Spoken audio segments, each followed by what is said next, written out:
Hello, welcome back. I'm Statman Dave, and today we're going to be taking a look at 5 players Arsenal should sign in January.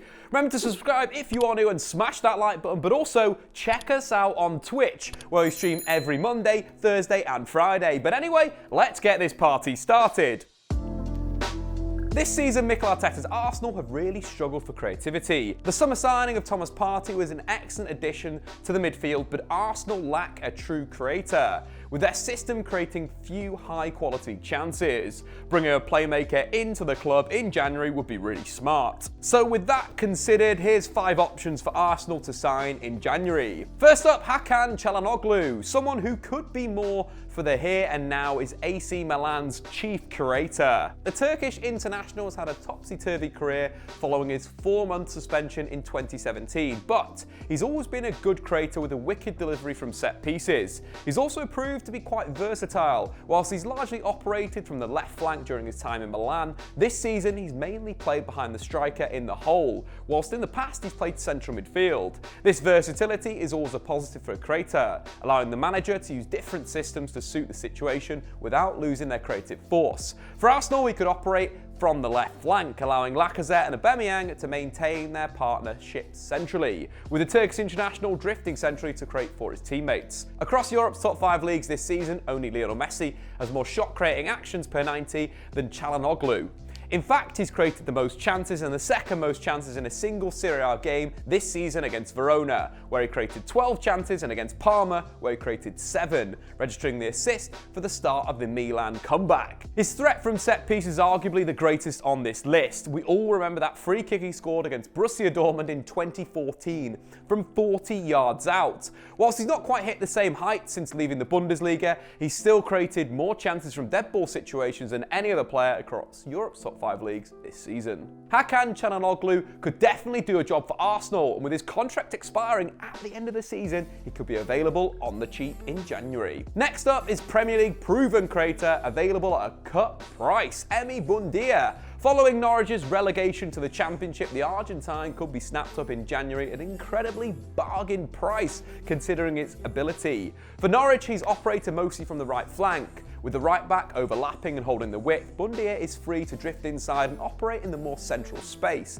a little bit like Christian Eriksen under Pochettino. His preferred method of chance creation is to receive in between the lines, evade pressure with a dribble before slipping in a teammate with a through ball. The 23-year-old single-handedly ran Norwich's attack in the Premier League, linking with 1-2s, beating pressure and creating chances. So there's no surprise that when Bundia was on, so were Norwich. In fact, 63% of his Premier League goal involvements last season resulted in points for Norwich City. His goal scoring at the top level definitely needs some work, but in terms of a creator, he was one of the best in the Premier League in the 2019-20 season. In fact, in the competition, Bundia ranked 3rd for dribbles completed, with the highest success rate of anyone in the top 25, 4th for chances created, and 3rd for through balls. But also, he won more tackles plus interceptions than any other forward, ranking 20th in the whole competition. Norwich's relegation last season wasn't Bundia's fault, and his talent shouldn't be ignored because of it. His assist against Liverpool last season showcases his talent. Norwich with a throw-in, they go down the line to McLean. The Scot goes back to Bundia, who cuts inside, slips in Pukki through to finish off the move. This was a fantastic assist from Bundia, first picking up the space, then remaining calm despite pressure from Fabinho, before putting Pukki through with a perfect pass with his weaker left foot. Bundia would be a massive upgrade for Arsenal. He could play all across the line and still influence the game creatively. In fact, in the Premier League since the start of last season, Bundia has created more chances than any other Arsenal player, and the lad hasn't been playing in the Premier League this season. As you'd expect, he's ripping up in the Championship, he's created more chances down there than anyone else in the league, and is begging to be picked up in January before Norwich get promoted. A less proven but still exciting creator is Eintracht Frankfurt's Daichi Kamada. Whilst he's not as well known as the others on this list, his name should be familiar to Arsenal fans. Kamada scored the last 2 goals against the Gunners in Unai Emery's reign as manager. 2 excellent excellent strikes from the edge of the box. The 24-year-old is perhaps more of a second striker than a true creator, but that could work quite well for Arsenal. Regardless of form, Aubameyang and Lacazette remain Arsenal's best forwards, and we saw the best of the duo in a 3-4-1-2 under Unai Emery. This is the same shape that Kamada has been ripping it up in the Bundesliga in. He's formed an excellent partnership with Frankfurt strikers Bastos and Andre Silva. Only Coman to Lewandowski is a more frequent assister to goalscorer combo in the Bundesliga this season than Kamada to his two forwards. He's got an excellent understanding of space. If one of the strikers moves wide or drops off the line, Kamada assumes that vacant position. In the final third, he always seems to find a pocket of space to operate in, and his good technical skills allow him to receive on the half turn before looking to slip a teammate in or get a shot away, although he very much prefers to set up teammates in the final third. He's created more than twice as many chances for his teammates than he's taken shots himself in the Bundesliga this season.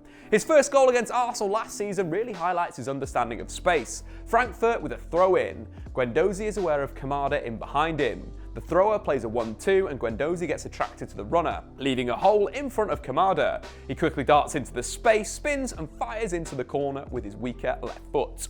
Whilst Kamada might not be the kind of creator Arteta is looking for, he definitely helped link Arsenal's attack together. And it's not like that he can't create. In the Bundesliga this season, only Thomas Muller has created more chances and registered more assists than Kamada, which is impressive even before you consider he plays for a frustrating Frankfurt team that's not one of the most Bundesliga's free-flowing sides. Next up is Udinese's Rodrigo de Paul. He's been one of Serie A's most consistent creators over the past 4 seasons, creating on average 2.6 chances per 90 since the start of the 2017-18 season. That puts him just half a chance per 90 behind Serie A's best creators in that time. I'm talking Suso, Luis Alberto and Papu Gomez, all who have played for far better teams that like possession over that period. This season, De Paul has mainly operated the right of a 3-man midfield for Udinese.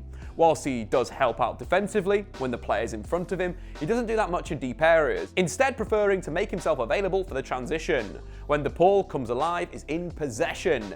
He's Udinese's main man in progressing the ball. He's received possession from teammates over 100 more times than Udinese's next best player, and he's played more progressive passes than Udinese's next 3 progressors combined.